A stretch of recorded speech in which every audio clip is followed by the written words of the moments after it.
জীবনের গতি চলমান, আর এই চলমান গতিকে বজায় রেখে এগিয়ে চলার নামই জীবন।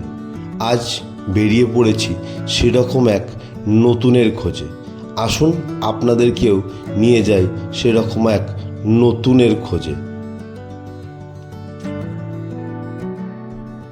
নমস্কার, ট্রাভেল উইথ সুমিতের আরও একটা নতুন ব্লগে আপনাদেরকে সকলকে জানাই স্বাগত।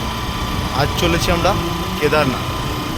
শুনে অবাক হওয়ার কিছু নেই, আমরা উত্তরাখণ্ডের কেদারনাথে নয়, আমি এখন বীরভূমের কেদারনাথ নতুন মন্দির যেটা হয়েছে বোলপুরে মকরমপুরে যে কেদারনাথ মন্দিরটি নতুন হয়েছে সেই মন্দিরে চললাম। আসুন আপনাদেরকে নিয়ে যায় এই বোলপুরের কেদারনাথ মন্দির। আমি এখন এসে উপস্থিত হয়েছি বোলপুর শহরে মকরমপুরে। ঠিক শুনেছেন, হ্যাঁ, নবনির্মিত সেই কেদারনাথ মন্দিরটি। এই কেদারনাথ মন্দিরটি স্থাপন করেছেন শ্রী শ্রদ্ধেয় নাগা সন্ন্যাসী প্রেমানন্দ গিরিজি। কিভাবে আসবেন এই কেদারনাথ মন্দিরে?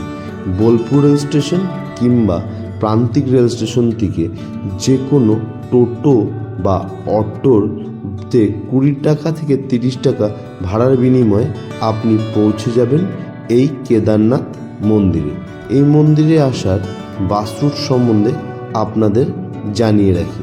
বোলপুর থেকে সাঁইথিয়াগামী যে কোনো বাস অথবা বোলপুর থেকে লাভপুরগামী যে কোনো বাসে চেপে আপনি মকরমপুর বা নবনির্মিত কেদারনাথ মন্দিরে নামব বললেই আপনাকে পৌঁছে দেবে সেই কেদারনাথ মন্দিরে। আসুন আপনাদেরকে ঘুরিয়ে নিয়ে আসি মন্দিরের গর্ভগৃহের ভেতর থেকে।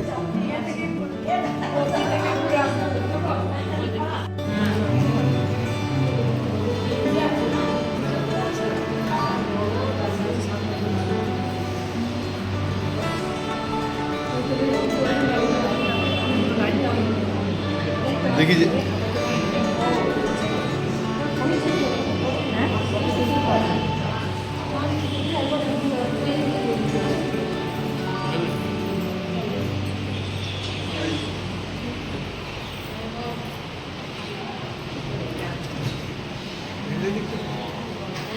তুললি চৈতালি তুললি শেয়ার করে দিবি রিককে দিয়ে। আমার ছবিগুলো কত ভালো লাগে,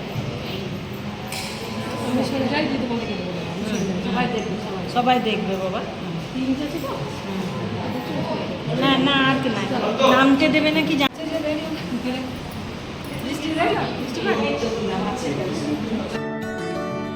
বোলপুরের শহরে মকরমপুরে এই প্রেমানন্দজি গিরির আশ্রমটি খুব সুন্দরভাবে সুসজ্জিত। এক পাশে রয়েছে রাধা গোবিন্দ, জগন্নাথ, বলরাম, সুভদ্রার মন্দির। ঠিক অন্য পাশে রয়েছে একটি গোশালা এবং সুন্দরভাবে সাজানো একটি বাগান ও রয়েছে একটি রথঘর ও বজরংবলীর মন্দির। আসুন আপনাদেরকে ঘুরিয়ে দেখায় এই আশ্রমটির চারিপাশটি।